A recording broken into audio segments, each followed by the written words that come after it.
Today we're going to be working on our history unit. I know it's been a while since we've been talking about our history unit, which is about World War II and other fights that America has gone into throughout the years after. So to start off, we're going to start with some of our vocabulary words just for review. Before spring break happened, you guys already filled out these charts. So you should have a paper copy at home, but you will also have a digital copy in your Google Drive. But to review, we have 5 vocab words. The first vocab word is dictator. And dictator means a person who has complete control over a country. So in the United States of America, where we live, we have a president. And we are allowed to vote. We are allowed to think what we want. We're allowed to say what we want. We work all together. So we have a president. But countries that have dictators do not get to do that. If you live in a country that has a dictator, there's no voting. You're not allowed to say what you would like to say. You can't think your thoughts or otherwise, if you say it by accident, you can get in big trouble. And you don't work all together. So the dictator is a very mean person who does not care for the people. He just cares about having control over the country. So a dictator is a bad leader, not a nice leader, very mean. Second word would be concentration camps. And these are camps that were actually prisons. So remember we talked about prison being jail. And jail is not a fun place to be, right? So this was a prison camp where many people had died. So a dictator who did not agree with most people, if he didn't like you, if he didn't like a certain person, he would send them to a concentration camp where they would get hurt, they could die, they were treated very meanly. They were not nice to the people that were at concentration camps. Atomic bomb is a big, powerful bomb. We watched a video about an atomic bomb in class before spring break.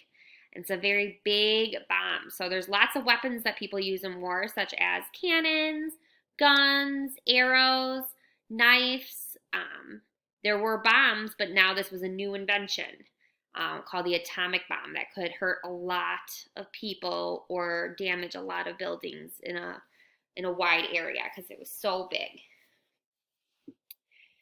Then we had the Axis powers. So there's two sides to every war. And if you remember correctly, we talked about why people go to wars. They want power, they want to protect their country, or they want power, they want protection, or they disagree. So they do not agree with something. So there's 2 sides to the war. There was the Axis powers and the Allies. So the Axis powers were what we will call the bad guys. They were not good people, and they were dictators who joined together to fight the war.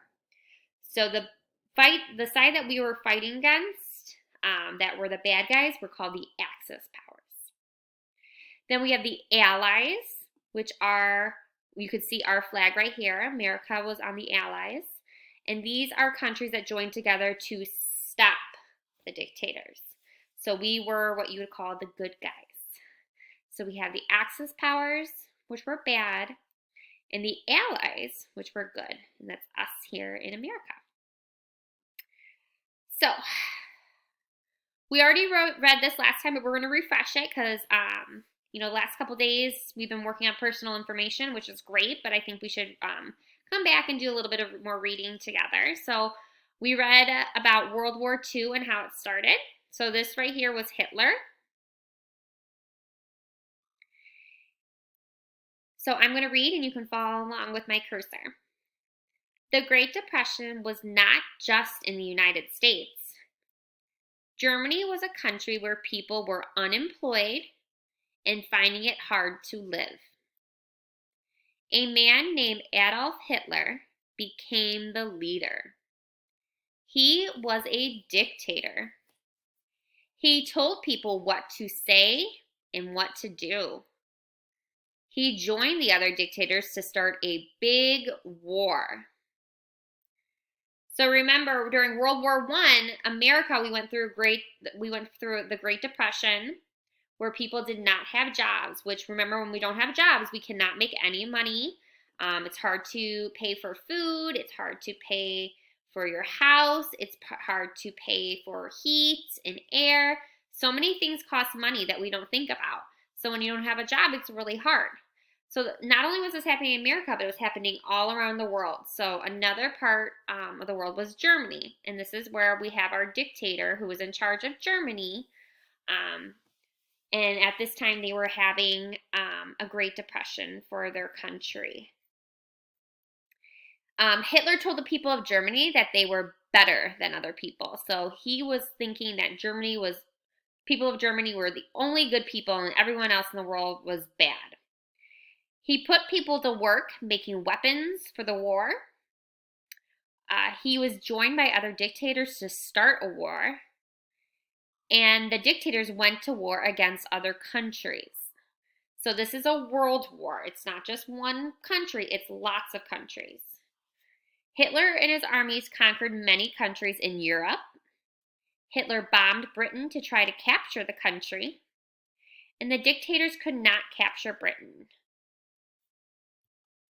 Japan invaded China and other parts of Asia and took land there. So there was lots of different countries involved, but not yet. The United States of America was not part of it yet. So you heard about Europe, Britain, Japan, and China. Those were some of the main countries at the start of it. The main countries in Europe. So now this is where we're all caught up now. So our new reading is the United States joins the war. So at the time, we did not join the war right away. If you look at this picture here, this is a tool that we use in history, and it's called a photograph.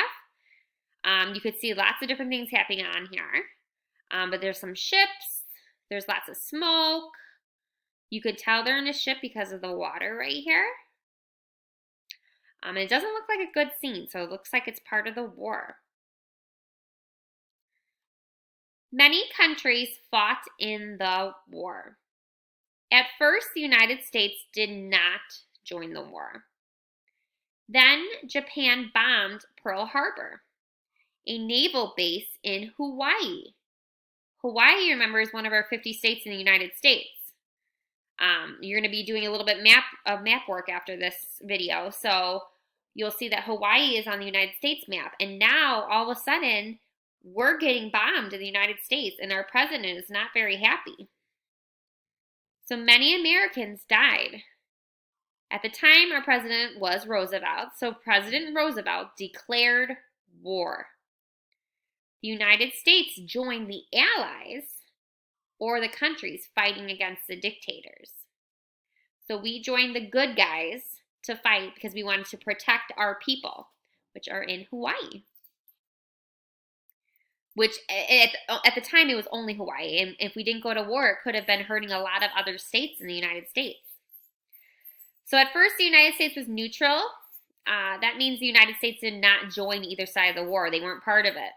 But then the Japanese bombed Pearl Harbor and caused a lot of damage when they bombed the Navy Yard at Pearl Harbor. Many ships were destroyed. Many people died. Many other people were wounded. And after the bombing, the United States went to war against the Axis powers. So we went to war, but we were on the good side. So you guys are going to do a little bit of map work. And I want you to focus on Europe as the main continent we were fighting against in North America. So in North America is where the United States of America is. And then you also have Europe, which is who we were fighting with. So we will continue reading this tomorrow and have fun doing your map work.